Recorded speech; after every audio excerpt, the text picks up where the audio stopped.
নমস্কার বন্ধুরা, আশা করছি সকলে ভালোই আছেন। বং কিচেন নতুন একটা রেসিপিতে আপনাদের স্বাগত জানাই।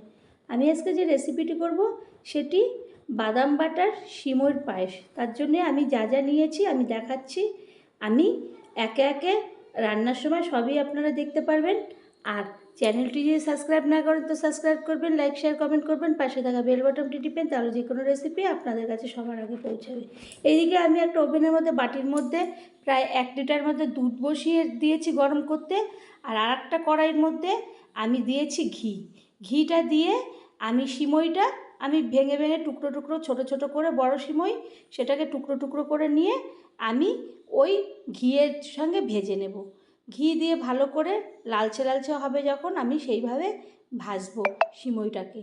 সিমইটা ভেজে নিয়ে ঘিয়ের সঙ্গে দিলে খেতে খুব ভালো লাগে, ঘিয়ের সেন্টটাও থাকে।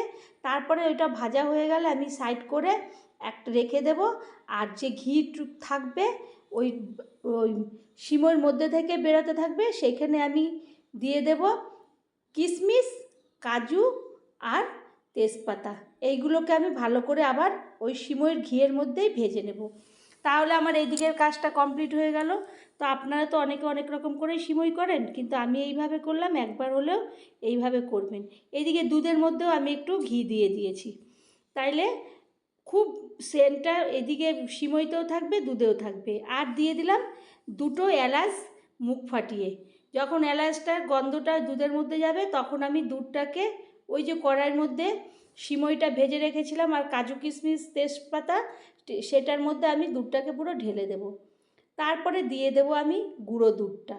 গুঁড়ো দুধ দিয়ে ভালো করে ওটা মিশিয়ে নেব। এরপরে সিমইটা ওর মধ্যে দেওয়া আছে। তারপরে দিয়ে দেব 1 বাটি বাদাম বাটা, বাদাম, সেটাকে বেটে দিয়ে দেব। এই একটা অন্য ধরনের এইরকম একটা সিমইয়ের পায়েস। তারপরে দিয়ে দেব আমি 1 বাটি চিনি। চিনিটাকে দিয়ে ভালো করে নাড়াচাড়া করে নেব।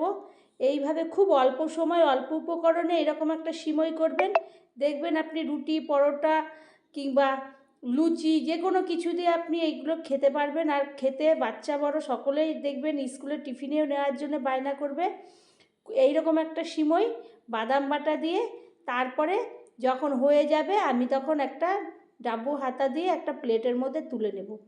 তো এই রকম সিমইটা এত সুন্দর ঘিয়ের আর বাদাম বাটা দিয়ে তারপর আমি ওটাকে একটা চামচি দিয়ে তুলে দেখব যে খুব সুন্দর হয়েছে, একদম কাদা কাদা হয়নি, একদম ডাটো ডাটো আছে। তো ভালো লাগলে আবারও কোনো একটা রেসিপিতে দেখা হবে। ততক্ষণের জন্য ধন্যবাদ।